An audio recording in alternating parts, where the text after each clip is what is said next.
here's my hop vine, and you can see from one end it goes all the way along. Big bunch in the corner, and down, and down. A logical way to do this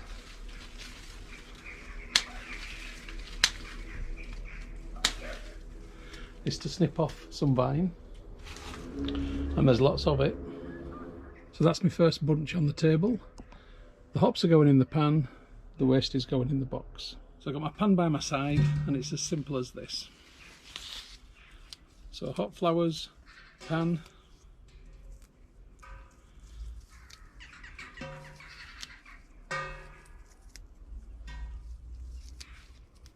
so that's one complete vine, all flowers picked off, that goes in the bin.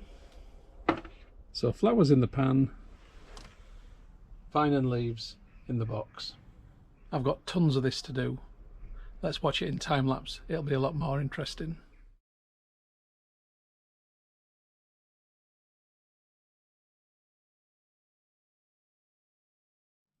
Okay folks, I've got some hops here in the kitchen in plastic tubs. I'm just going to weigh them in the plastic tubs to see what I've got with the plastic tubs. And there is 187 grams there. Now once I've got the hops in the dehydrator, I'll need to re-weigh the plastic tubs and deduct that from that weight so I know exactly how much hops I've got in the dehydrator. So here's my dehydrator. It's a TurboTronic TurboWaveBio.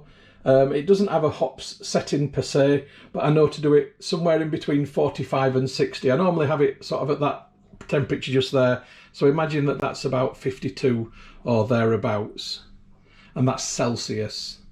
So the dehydrator's got room for 1, 2, 3, 4, 5 shelves, but I'm only using 2 shelves for this exercise. This is not the easiest thing to do when I'm holding the camera in one hand and the hops in the other, but I've opened the tub and I'm just going to, on the bottom shelf, turn the tub over and trying not to spill the hops everywhere like I am doing. I'm just going to spread them out on there. Now if some fall through to the foil underneath, it's absolutely fine, it doesn't matter at all. So I'm then going to put the upper shelf in just there. Now I'm going to get the rest of these hops on that upper shelf, and this one is going to be the slightly trickier one because I can't turn the tub over just as easy on this one. There we go.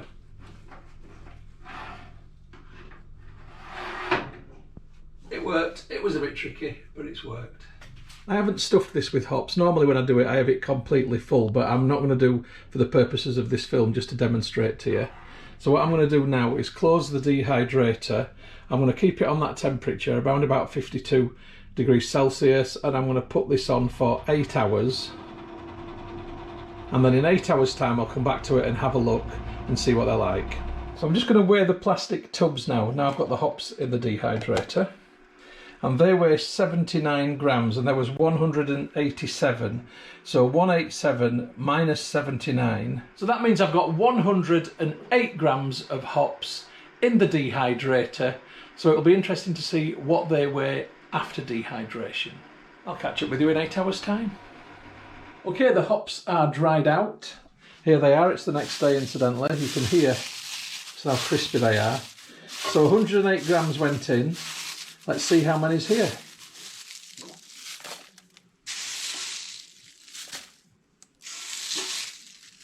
So 22 grams comes out.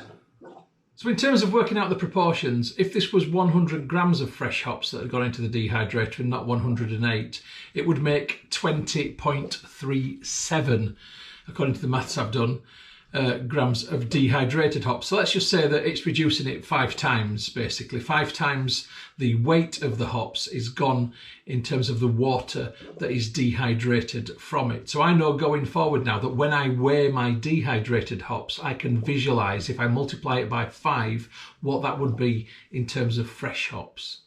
So I'm going to put a lid on these for now and keep them airtight, because if you let the air get to them, there's a chance that they can begin to rehydrate. And if they rehydrate, then they'll go mouldy and then they're no good. So I need to keep them airtight for now. Now I've not finished with them yet because I'm going to break them down some more. But before I do that, I want to pick more hops. Now I'm not obviously going to film me picking more hops for you. But what I just want you to be aware of is that I haven't finished yet. So this is going to continue, but it might not be for a day or two, so I'll pick the film up at that point. Okay, catch you then. Hey folks, a few days later, I've now picked the rest of my hops. Here's just a few of them. I'm still going through the dehydrating process, incidentally. But these are the ones from the other day, and these are some more that I've just dehydrated. You can listen to them sound all nice and crispy. And what I want to do now is break these down for storage. And I do that using the blender in my food processor. So I'm just going to fill this up. Okay, so I've stuffed this completely full, you can see that, and what I'm going to do now is turn it on.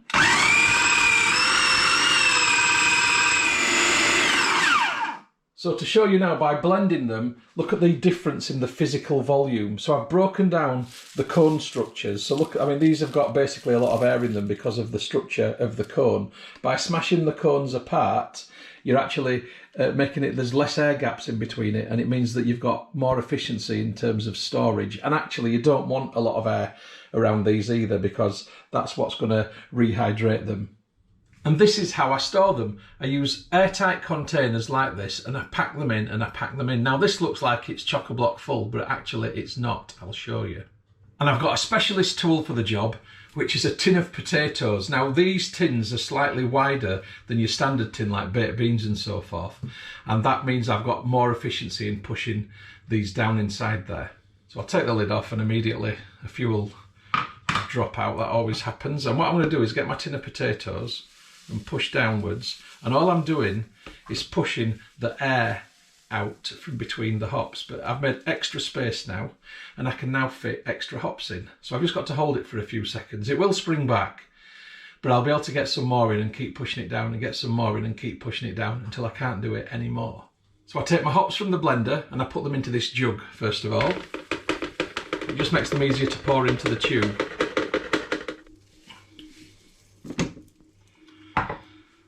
And then I'll pour some more hops into the top.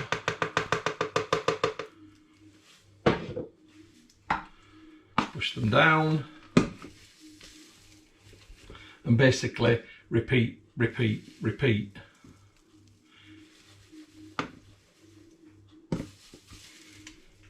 And yeah, I'll lose a few little bits and bobs, but you know, nothing significant. It's worth it.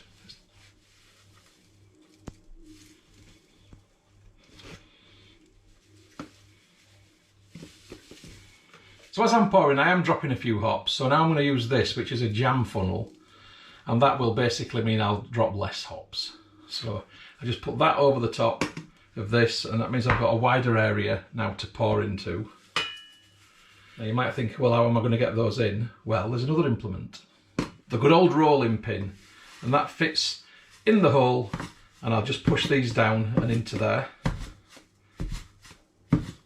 And in fact, they're all completely in, and I can hold that and now lift that off the top, get my tin of potatoes and push. And I've got that entire jug full in there now, and it doesn't look much different to what it did to begin with. And I'm just going to repeat this process until I can't get any more in there. Okay, and that's basically how I pick, how I dry, dehydrate, smash apart and store my hops. These will last me an entire year. It's now September 2023, and I only just finished using up last year's hops in August 2023. So these will literally last all year, and if you keep them dehydrated and if you keep them airtight like this, then you've got no worries about using them. Okay, I hope this film has been useful to you, and grow your own hops, but be aware, if you do grow your own hops, they do go wild. So make sure you've got plenty of space on which to grow them. Okay? Hope you've enjoyed the film. Catch you on the next one, folks. Hoppy days.